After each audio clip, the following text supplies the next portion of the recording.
The car came very quickly, and when she opened the front door, 2 policemen walked in.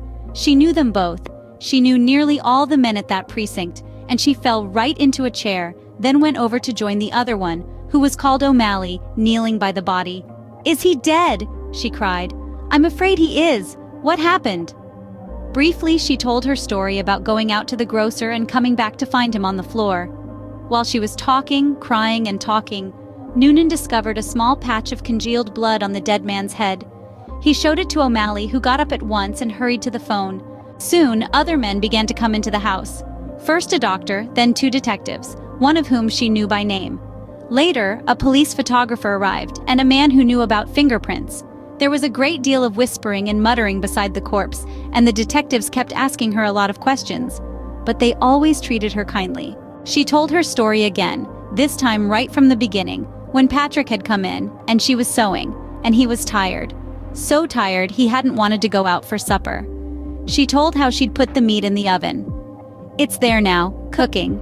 She explained how she'd gone out to the grocer for vegetables and had come back to find him lying on the floor. "Which grocer?" one of the detectives asked. She told him, and he turned and whispered something to the other detective, who immediately went outside into the street. In 15 minutes he was back with a page of notes, and there was more whispering, and through her sobbing she heard a few of the whispered phrases. Acted quite normal, very cheerful, wanted to give him a good supper. Peas, cheesecake.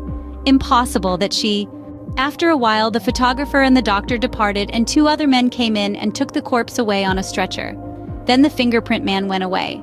The 2 detectives remained, and so did the 2 policemen. They were exceptionally nice to her, and Jack Noonan asked if she wouldn't rather go somewhere else, to her sister's house perhaps, or to his own wife who would take care of her and put her up for the night. No, she said. She didn't feel she could move even a yard at the moment. Would they mind awfully if she stayed just where she was until she felt better? She didn't feel too good at the moment. She really didn't. Then hadn't she better lie down on the bed? Jack Noonan asked. No, she said. She'd like to stay right where she was. So they left her there while they went about their business searching the house. Occasionally, one of the detectives asked her another question. Sometimes Jack Noonan spoke at her gently as he passed by.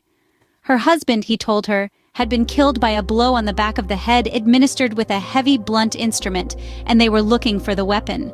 The murderer may have taken it with him, or he may have thrown it away or hidden it somewhere.